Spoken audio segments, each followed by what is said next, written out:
샬롬, 이동춘 목사입니다. 오늘도 여러분의 삶이 주님의 평안으로 가득하시길 기원하며 하나님의 말씀을 나누겠습니다. 오늘 주시는 말씀은 시편 104편 24절로부터 35절의 말씀입니다. 이 말씀 중에 33절로부터 35절을 읽겠습니다. 내가 평생토록 여호와께 노래하며 내가 살아있는 동안 내 하나님을 찬양하리로다. 나의 기도를 기쁘게 여기시기를 바라나니 나는 여호와로 말미암아 즐거워하리로다. 죄인들을 땅에서 소멸하시며 악인들을 다시 잊지 못하게 하시리로다. 내 영혼아 여호와를 송축하라. 할렐루야. 아멘. 시편 104편 24절로부터 35절 말씀을 본문으로 염려와 걱정 대신 감사가 늘어나시길 이라는 제목으로 말씀을 나누도록 하겠습니다. 본문의 시편 기자는 우리에게 감사할 분을 놓치지 말라고 권고합니다. 내가 평생토록 여호와를 노래하며 내가 살아있는 동안 내 하나님을 찬양하리로다. 시편 기자가 이렇게 노래하는 이유를 들어볼까요? 우리는 24절에서 시편 기자의 감동이 가득 담긴 노래를 만납니다. 여호와여 주께서 하신 일이 어찌 그리 많은지요. 주께서 지혜로 그들을 다 지으셨으니 주께서 지으신 것들이 땅에 가득하니이다. 그는 하나님이 지으신 것들에 감동했습니다.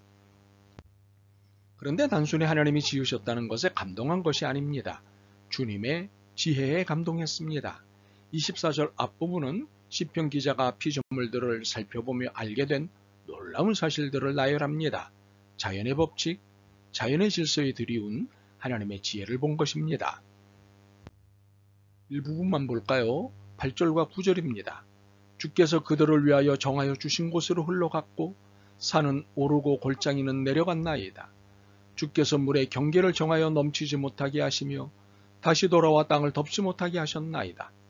여기서 하나님이 정하여 주신이라는 것은 자연의 법칙, 자연의 질서라는 뜻입니다.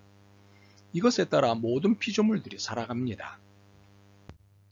19절부터 23절은 하나님이 정하신 법칙, 하나님이 정하신 질서를 실감있게 설명합니다. 여호와께서 달로 절기를 정하시며 해는 그 지는 때를 따라 알도다. 주께서 흑암을 지어 밤이 되게 하시니 산림의 모든 짐승이 기어나오나이다. 젊은 사자들은 그들의 먹이를 쫓아 부르짖으며 그들의 먹이를 하나님께 구하다가 해가 돋으면 물러가서 그들의 굴 속에 눕고 사람은 나와서 일하며 저녁까지 수고하는도다. 이렇게 정해놓으신 경계와 배 안에서 모든 피조물들이 안전하고 풍요롭게 살게 하십니다. 또한 우리가 다 헤아릴 수도 없는 이 모든 피조물들의 특징을 일일이 정하시고 그 특성에 따라 살게 하십니다. 시편 기자는 이러한 하나님의 지혜에 탐복하는 것입니다. 여호와여 주께서 하신 일이 어찌 그리 많은지요. 주께서 지혜로 그들을 다 지으셨으니 주께서 지으신 것들이 땅에 가득하니이다. 이 피조물들 중 하나가 인간이고 인간들 중에 하나가 바로 나라는 사실입니다. 나도 하나님의 지혜로 지어진 피조물 중 하나입니다. 바로 이 사실이 하나님의 은혜로 연결되어 있습니다. 27절과 28절입니다. 이것들은 다 주께서 때를 따라 먹을 것을 주시기를 바라나이다. 주께서 주신즉 그들이 받으며 주께서 손을 펴신즉 그들이 좋은 것으로 만족하다가. 하나님의 1차적인 은혜는 때를 따라 먹을 것을 주신다는 사실입니다. 육체 가운데 거하는 존재로서 먹을 것은 생존에 필수적입니다. 이를 무시할 이유는 없습니다. 이 먹을 것을 때를 따라 주신다는 것, 이것이 바로 은혜입니다. 심지어 이 먹을 것에 관한 은혜는 어떤 경우에도 나타난다는 사실입니다. 광야에 사는 이스라엘에게 내려주셨던 만나를 생각해 보시죠. 광야에서 3년 동안 은둔 생활을 하던 엘리야에게 까마귀를 통해 음식을 공급하시던 것을 생각해 보십시오. 기적이지 않습니까? 그러나 이것은 하나님의 은혜의 일상입니다. 당신의 지혜로 만드신 모든 피조물들에게 당연히 베푸시는 것이기 때문입니다. 그러므로 무엇을 먹을까, 무엇을 입을까, 무엇을 마실까를 염려하지 말라는 예수님의 말씀은 빈 말씀이 아닙니다. 우리는 이미 이러한 은혜의 일상을 우리의 삶에서 충분히 경험하고 있습니다. 무엇보다도 나의 살아있음입니다. 지금 내가 살아있다는 자체가 증거입니다. 29절이 이 이야기입니다. 주께서 낯을 숨기신 즉 그들이 떨고 주께서 그들의 호흡을 거두신 즉 그들은 죽어 먼지로 돌아가나이다. 살아있다는 것, 이것은요, 하나님의 은혜가 진행되고 있다는 결정적 증거입니다. 이 사실을 우리의 앞선 믿음의 선배인 시편 기자가 먼저 경험하고 깨닫고는 33절을 노래한 것입니다. 내가 평생토록 여호와께 노래하며 내가 살아있는 동안 내 하나님을 찬양하리로다. 평생 살아있는 동안 찬양하겠다는 이유는 분명합니다. 하나님의 은혜로 살고 있고 그 은혜 가운데 살아 있기 때문입니다. 그러니 하나님의 은혜의 일상에 대한 증거가 이보다 더 분명할 수는 없습니다. 그러므로 살아있는 한 하나님의 은혜는 멈추지 않습니다. 그리고 하나님께서 내게 당신의 낯을 숨기시지 않는 한 나는 살아가게 됩니다. 이 사실은 아무리 강조해도 지나치지 않습니다. 그렇다면 우리의 삶의 태도는 어떠해야 할까요? 첫째, 어떤 경우에도 반드시 살게 하신다는 믿음을 놓치지 않는 것입니다. 하나님은 살아야 할 이유가 있는 한 살게 해주시기 때문입니다.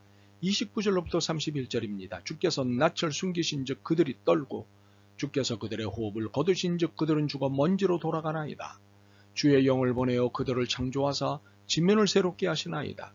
여호와의 영광이 영원히 계속할지며 여호와는 자신께서 행하시는 일들로 말미암아 즐거워하시리로다. 거칠게 말하자면 하나님은 죽일 자는 죽이시고 살릴 자는 살리십니다. 그렇기에 살릴 자는 환경 자체를 바꾸시면서까지 살리십니다. 30절을 세 번역으로 읽죠.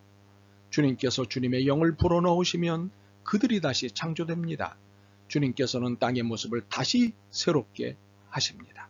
그러므로 오늘 살아있다면 이것으로 당당하십시오. 내일 살게 된다면 그만큼 살아야 할 이유가 있어서일 것입니다. 이것을 은혜의 신앙이라고 합니다. 둘째, 어떤 경우에도 하나님에 대한 기대를 포기하지 마십시오. 기대를 포기한다는 것은 인생을 포기하는 것과 같기 때문입니다. 그러나 하나님을 포기해야 할 이유는 단 하나도 없습니다. 32절에서부터 34절입니다. 그가 땅을 보신즉 땅이 진동하며 산들을 만지신즉 연기가 나는도다. 내가 평생도록 여호와께 노래하며 내가 살아있는 동안 내 하나님을 찬양하리로다. 나의 기도를 기쁘게 여기시기를 바라나니 나는 여호와로 말미암아 즐거워하리로다.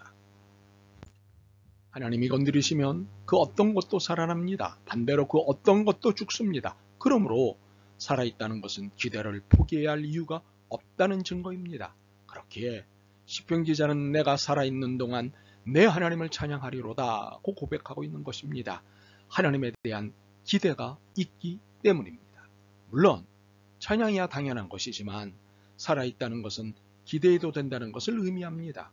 그러므로 34절처럼 나의 기도를 기쁘시게 여기시기를 바라는 자세가 필요합니다. 기대하면 기도하게 되고 찬송도 나오는 법입니다. 감사도 물론 나옵니다. 솔직히 하나님께 감사드려야 할 이유는 차고 넘칩니다. 순간마다 은혜로 살고 있기 때문입니다. 그러나 의외로 우리는 감사를 잘 드리지 않습니다. 염려하고 걱정한다는 것이 그 증거입니다. 물론 우리에게는 감사드리면서도 염려하고 걱정하는 이중적 태도가 있긴 합니다. 그러나 이것이 변명의 이유가 되는 것은 아쉬움입니다. 바라기는 염려와 걱정 대신 감사가 늘었으면 좋겠습니다. 더욱이 감사를 잊지 않았으면 좋겠습니다. 그리고 감사드릴 분은 하나님이심을 놓치지 않았으면 좋겠습니다. 사람들에게 감사하는 것에 100만 배, 억만 배를 하나님께 감사하는 것이 마땅하기 때문입니다. 늘 33절처럼 살았으면 좋겠습니다. 내가 평생토록 여호와께 노래하며 내가 살아있는 동안 내 하나님을 찬양하리로다. 아멘. 주님, 당연히 감사드려야 함에도 불평과 불만으로 살았습니다. 이제부터는 넘치는 감사 앞에 지체하지 않겠습니다. 주님의 은혜를 놓치지 않겠습니다. 도와주옵소서. 예수 그리스도의 이름으로 기도드립니다. 아멘. 오늘도 여러분의 믿음과 삶을 응원합니다. 사랑합니다.